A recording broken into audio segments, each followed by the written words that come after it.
आप दिल्ली की रहने वाली हैं, दिल्ली में ही रहती हैं।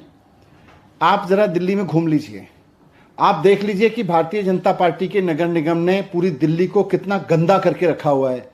हर गली कूचे को कितना गंदगी फैला के रखा हुआ है, कितना कूड़ा फैला के रखा हुआ है आपके नगर निगम ने। भ्रष्टाचार कितना फैला के रखा हुआ है और कितना कूड़ा फैला के रखा हुआ है।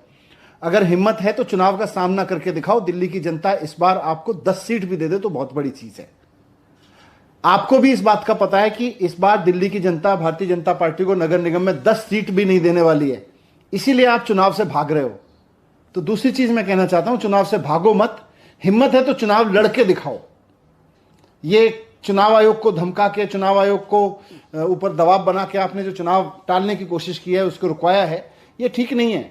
लोकतंत्र में राजनीतिक पार्टी के पास सबसे बड़ी ताकत चुनाव होता है। अगर आपको लग रहा है कि आपकी पार्टी में जीतने का दम है, अगर आपको लग रहा है कि भारतीय जनता पार्टी लोगों की पसंद है, तो फिर चुनाव से भाग क्यों रहे हैं? डर के क्यों भाग रहे हैं? चुनाव से लड़िए ना। चुनाव होने दीजिए तय समय सीमा पे। चुनाव आयोग को धमका के आपने चुनाव रुकवा दिया और फिर कह रहे हैं हम तो जीते हुए लोग हैं।